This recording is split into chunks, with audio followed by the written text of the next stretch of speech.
So yesterday we did a little lesson 2 here. We'll just review real quick here. We did quantum mechanic model, right? Protons and neutrons are in the middle. Electrons are on the outside in that cloudy thing, right? If you think about a fan, for example, when it's spinning, the middle part where the fan is connected to the base and all that, that's the nucleus, the protons, neutrons, that's the center solid part. And then the fan, you know, there's individual electrons, there's individual blades, but when you go, they're going really fast, it looks like they're kind of solid, right? So that's kind of what we have with atoms here, right? Valence electrons, once again, we need to know that those are on the outside energy level. They're the ones that are going to be responsible for bonds, okay? So we have to kind of keep that in mind when we get to valence electrons. That's important for us, right? We got to this. Did we fill this in? Yes, last day? Okay. Yeah, completely? Okay. So we got to, like I said, fill these in. Maybe I'll just do this real quick here. This is what, 18, I think? 39.95. So I said I think we'll round it to 40, right?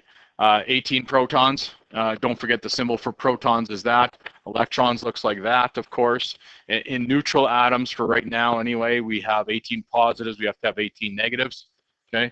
And then, of course, the number of neutrons. All the mass comes from the protons and neutrons in the nucleus. So 18 and 22, these two here, okay, would give you the weight of 40, right? 18 and 22.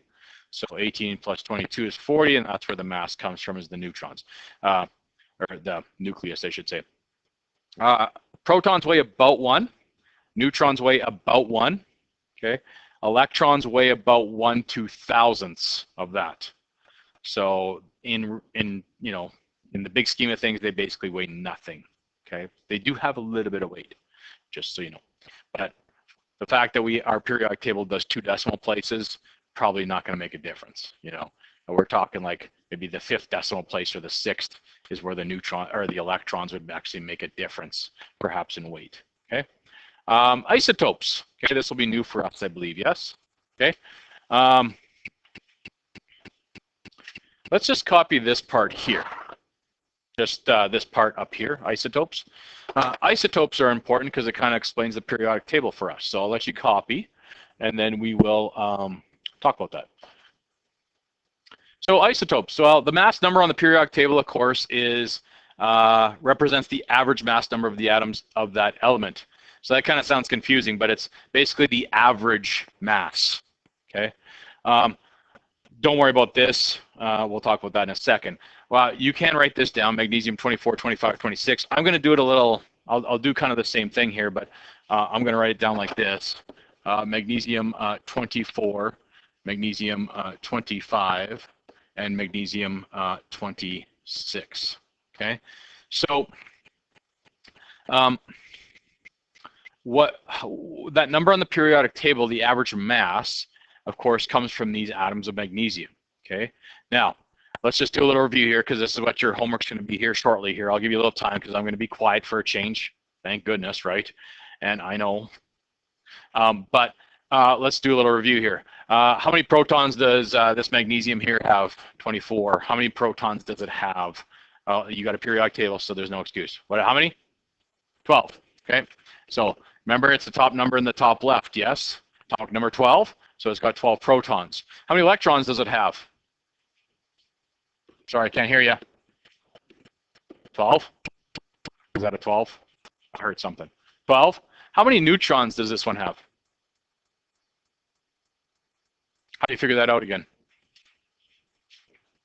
Yep. Yeah. Yep. Right, so 24 right here. So this is magnesium 24, and it's got protons and neutrons as part of that mass, yes? Okay, so if 12 of those are protons, then I guess the other 12 have to be neutrons, yes, to get to 24. Does that make sense? Everyone follow me? Yeah? Okay. So 12, right? I'll do this, you don't have to do this, but those two there give you the weight, yes? Electrons weigh almost nothing. Basically, we say they weigh kind of 1/2000th, basically zero-ish, okay? What about magnesium 25? What changes for this? Yep. Yep, exactly. So 12 protons, 12. Remember, and we talked about this yesterday, but remember, you can't change that number, right? If you change that number to 13 or something like that, well, then it's aluminum, yes? So it's got to be 12 electrons. This one would have 13 neutrons. Those two added together give you 25, okay? And I don't expect you to know that it's 24, 25, 20. That's not the point here, okay? The point is this. This one, of course, would have what? 12 protons, 12 electrons. This is kind of going to be like your homework today here. You're going to fill in different squares of a chart kind of thing. And then this one would have what? 14 jimmies, yeah? Toy Story. Right, Riley? All right, okay. Those two added together. Okay, good. Now, so these are the options of magnesium. You're on your way to 7-Eleven, okay, today at lunch. You're walking down the street. You're like, hey, look, it's magnesium 24.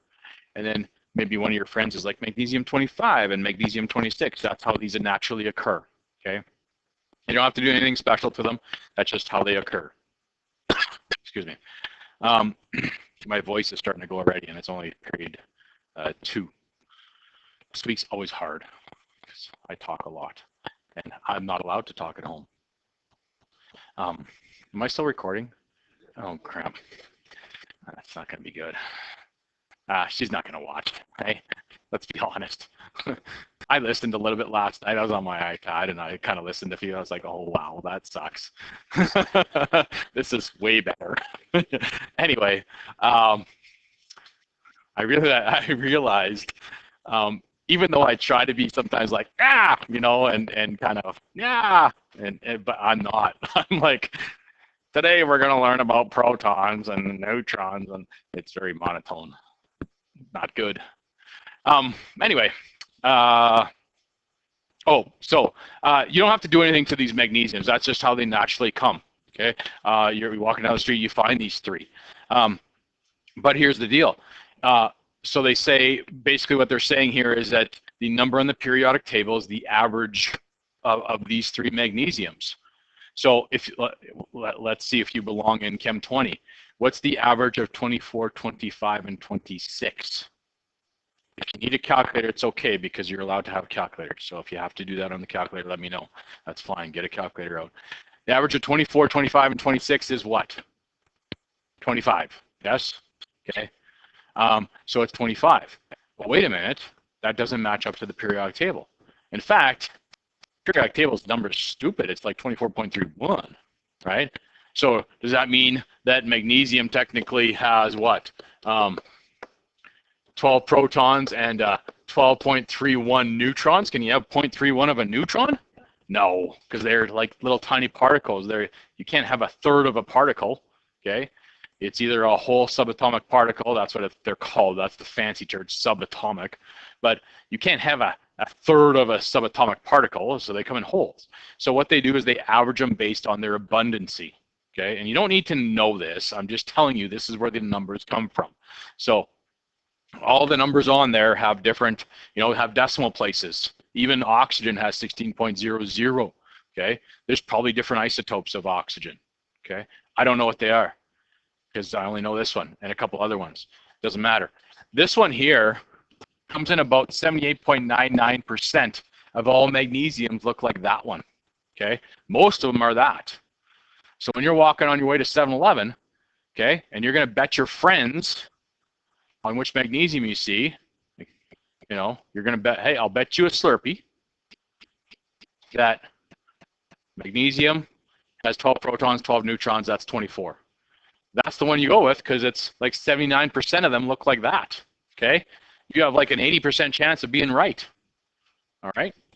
This one's only about 10%, and this one's about 11.01%, okay? So when you're walking down the street, you want to basically pick that one, right? That's your best chance, right? So that's the one you want, all right? But they take that into consideration as well. They also take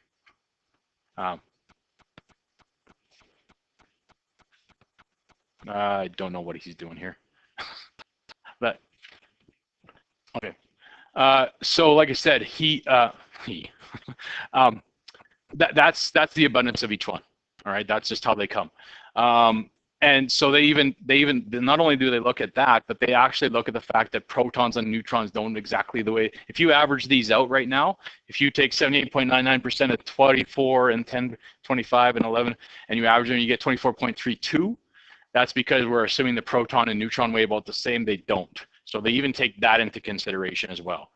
Okay, so that's why you get that number 24.31. It's an average of those. Okay, carbon's 12.01.